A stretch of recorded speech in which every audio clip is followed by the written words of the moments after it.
कुमकुम भाग्य में इस समय आ गया है एक ऐसा धमाकेदार ट्विस्ट जिसने सभी दर्शकों को हैरान कर दिया है।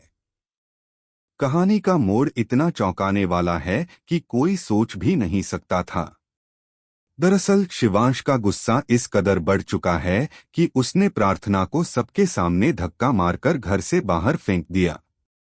यह सब करते हुए शिवांश ने साफ कहा कि अब वह अपने रिश्ते को एक बड़ा सवाल बनाकर छोड़ रहा है। उसके शब्दों में इतनी कड़वाहट थी कि हर कोई दंग रह गया।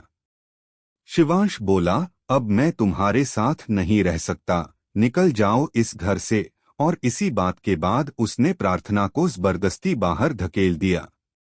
अब आप सोच सकते हैं कि यह दृश्य देखने के बाद प्रार्थना का खून कैसे खौलने लगा होगा। वह गुस्से से लाल हो गई, लेकिन हैरानी की बात यह है कि प्रार्थना अब घर से जाने वाली नहीं है। जी हाँ, इस बार वह चुप बैठने वाली नहीं बल्कि डटकर खड़ी होने वाली है। घर के अंदर एक बहुत बड़ा तमाशा खड़ा होने वाला है।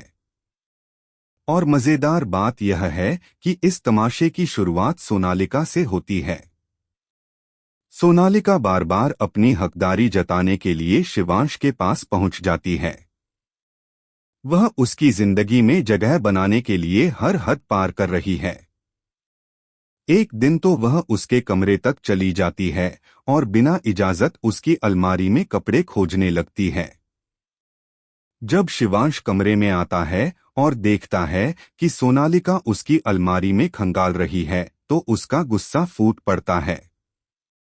वह कहता है, सोनालिका, यह क्या बदतमीजी है? बिना पूछे मेरे कमरे में क्या कर रही हो? और मेरी कबर्ड में क्यों तलाश कर रही हो?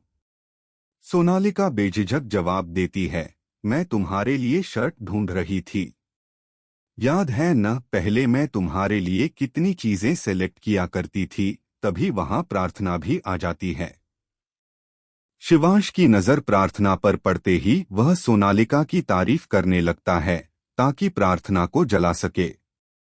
यह देखकर प्रार्थना आग बबूला हो जाती है और सोनालिका को डांटते हुए कहती है, आगे से कोशिश भी मत करना कि मेरे कमरे में आओ या मेरे पति के लिए कोई चीज सेलेक्ट करो। वह मेरे पति हैं और मुझे यह बिल्कुल पसंद नहीं कि कोई और उनके लिए कुछ करे। यहीं से असली ड्रामा शुरू होता है। प्रार्थना अपनी बात रखते हुए बुआ माँ पर भी इल्जाम लगाने लगती है। अब यह सब सुनकर शिवांश का गुस्सा 7वें आसमान पर पहुंच जाता है। वह प्रार्थना से कहता है, तुम्हारी हिम्मत कैसे हुई मेरी बुआ माँ के खिलाफ बोलने की? तुम्हारे दिल में उनके लिए इतना ज़हर क्यों है?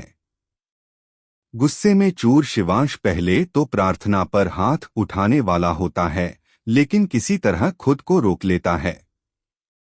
इसके बावजूद उसका गुस्सा शांत नहीं होता। वह प्रार्थना से साफ कह देता है, अब मैं तुम्हें इस घर में और बर्दाश्त नहीं कर सकता।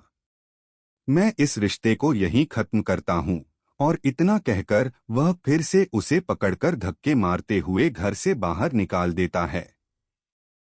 तो दोस्तों, अब देखना बेहद दिलचस्प होगा कि आगे क्या होता है। क्या प्रार्थना हार मानकर घर छोड़कर चली जाएगी या फिर डटकर अपने हक के लिए लड़ाई लड़ेगी? असली कहानी अब और भी ज्यादा मजेदार और सस्पेंस से भरी होने वाली है। आपको क्या लगता है, प्रार्थना को जाना चाहिए या उसे रहकर अपनी लड़ाई जारी रखनी चाहिए?